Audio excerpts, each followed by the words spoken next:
सच्ची बताऊं, जाने का मन नहीं कर रहा है। हमने तो संगम पर इस देश के सनातन संगम का दर्शन किया है। मैंने देखा आज तो लोगों ने एक डुबकी राष्ट्र के नाम लगाई। अब तक तो संगम में स्नान किया, अब संगम को स्नान कराएंगे। हम लोग मिलकर सबको आमंत्रित कर रहे हैं, आइए मिलकर हम लोग स्वच्छ संगम अभियान करें। सच्ची बताऊं, जाने का मन नहीं कर रहा है। हमने तो संगम पर इस देश के सनातन संगम का दर्शन किया है।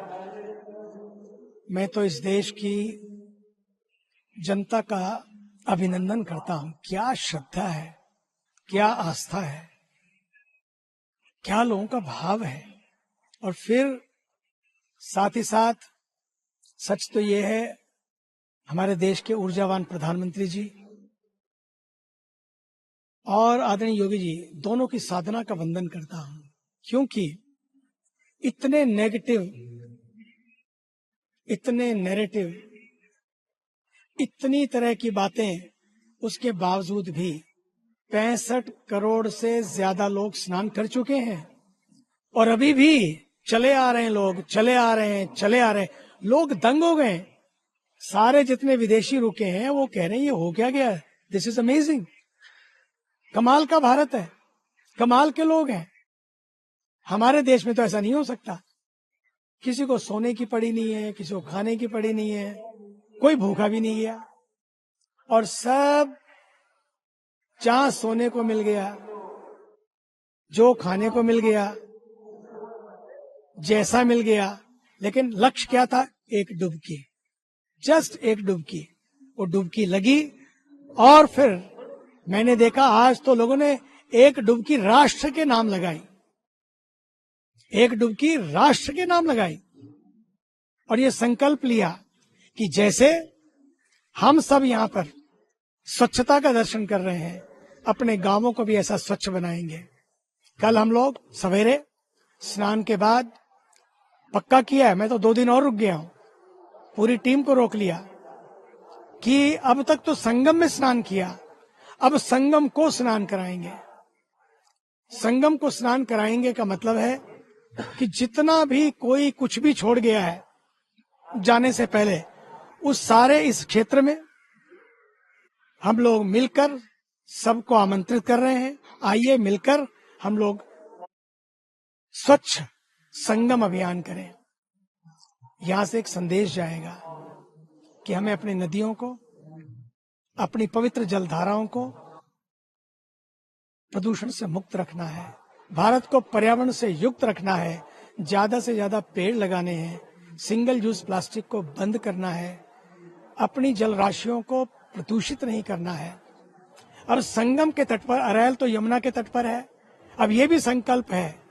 भारत के प्रधानमंत्री जी ने कहा था, गंगा ने मुझे बुलाया है। अब तो मेला महाकुंभ भी सजा, अब तो दिल्ली भी सज गई है, अब तो यमुना की बारी है। सबने की तैयारी है, अब यमुना की बारी है।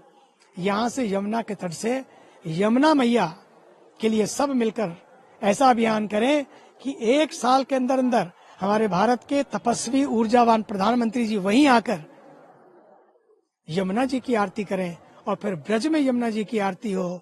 बस देखिए, सनातन का ये महाकुंभ ये प्रेरणा दे रहा है। आइए सनातन को अपने जीवन में जगाए रखिए।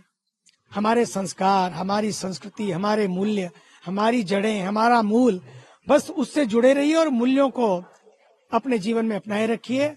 ये सनातन का महाकुंभ सच मानिए इस भारत की चेतना का दर्शन करा रहा है, क्योंकि सनातन है तो भारत है, भारत है तो सनातन है। जो लोग कई बार समझ नहीं पाते हैं ना, मैं तो उनसे भी कहता हूं, जो खोया उसका गम नहीं, लेकिन जो बचा है किसी से कम नहीं। आइए उस बचे हुए को बचाए और ताकि हमारे बच्चे, आने वाली पीढ़ियां, हमारे बच्चे बचे रहें, उनके लिए संस्कार और वैल्यूज को हमें बना के रखना है। इन नदियों को जीवित रखना है, क्योंकि इन्हें हमें जीवित रखा है, हम इनको जीवित रखें। If Ganga dies, India dies. If Ganga thrives, India thrives, the health of the nature is the health of the future.